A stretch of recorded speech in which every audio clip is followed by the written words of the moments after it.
Hello there, I'm Richard Denning and I'm going to do a reading of a small part of my teen time travel adventure novel, Tomorrow's Guardian. Tomorrow's Guardian is about a schoolboy who discovers he can travel through time and goes back in history in order to rescue three individuals who supposedly died in the past. In this particular excerpt, he has gone back to the year 1879, to the Battle of Ilsandwana, where he is trying to rescue Edward Dyson, a British officer who perished in the battle where a British regiment was all but wiped out. They've just arrived back at the time when this excerpt starts. They juddered to a stop and found that they were standing between rows of conical white tents. Above them the sky was darkening to a deep blood red. Tom could see the disk of the moon already cutting across the sun, dimming the light as it did so. It was his first eclipse, and it was a frightening sight. All around them was noise. Somewhere nearby a man screamed. Elsewhere there was a crackle of rifle fire, and then the shouting of orders. And behind it all, like the noise of a swarm of bees, the terrifying buzzing war cry of the Zulu warrior. He had heard it before, in his dream. Tom was rooted to the spot. "This way, boyo," shouted Septimus above the din. He dragged Tom along and pushed him between two tents. They emerged into a scene of chaos. They were indeed near the cooking area. A dozen fires heated bubbling cauldrons of stew that would never be eaten. The cooks huddled together and tried to keep the Zulu warriors away. Zulu warriors. Now Tom could see them in the flesh. They were terrifying. Naked, except for loincloths, head and armbands made from animal skins. They were armed with short spears, just like the assegai his teacher had brought into class, and wooden clubs, using both effectively as they ran, stabbing and smashing at the enemy. A few did have firearms, but the vast majority seemed to favour surging at the British in great groups and overwhelming them by sheer weight of numbers. Fortunately for Tom, he and Septimus had emerged from the tents behind the huddled groups of red-coated British riflemen who still kept shooting down scores of their foe. For the moment, the Zulus were kept away from the walkers. Tom looked about, then his eyes widened. 100 yards away, near the cooks, he spotted Dyson. "There he is," he shouted, and started forward. Septimus came after him, yelling at Tom to be careful, but Tom hardly heard him. He was closing in on Dyson, fumbling at the ball and chain fastened to his belt, when, with a roar, a dozen Zulus burst through the thin line of redcoats and ran into the camp. One came towards Tom, screaming at him. Tom stopped dead in his tracks, terrified and pinned to the spot with fear. He saw the warrior draw back his spear.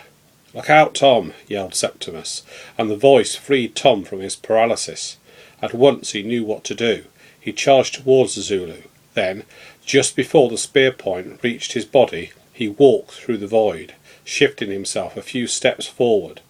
To the Zulu it must have seemed as if Tom had vanished and then reappeared behind him. Confused, the warrior spun round, and as a result he did not see Septimus approaching until the Welshman's fist was crashing into his face.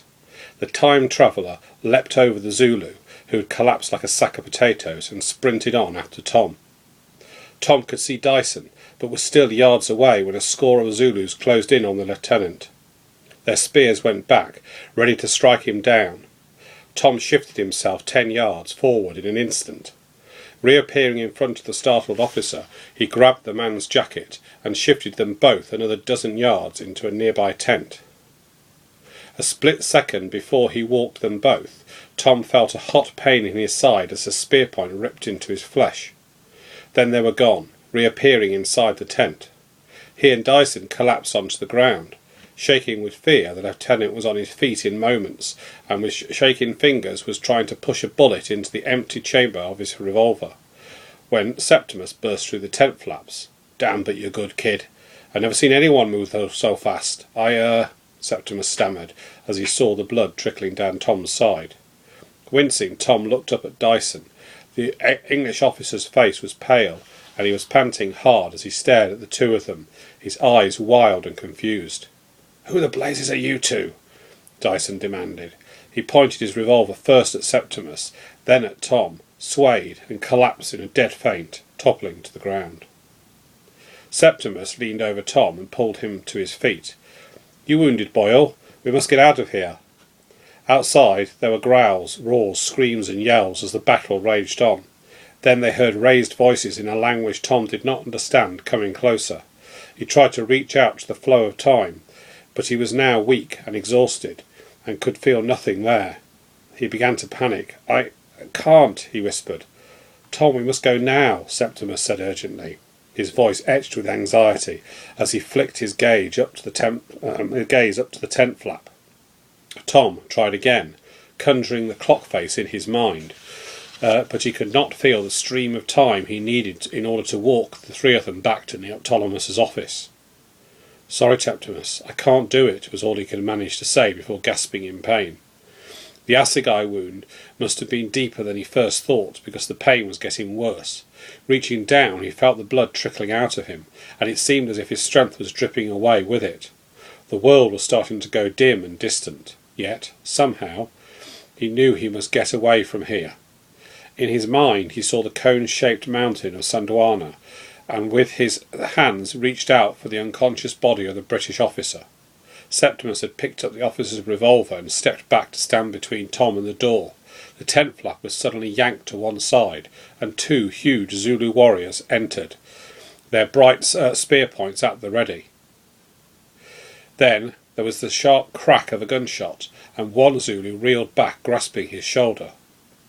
His fellow roared and advanced on Septimus, who pulled the trigger again, but this time there was only the click of an entry revolver. Septimus looked at the useless weapon, and then back at the Zulu, and shrugged. The fierce warrior grinned in triumph and swung back his arm, ready to throw the assegai.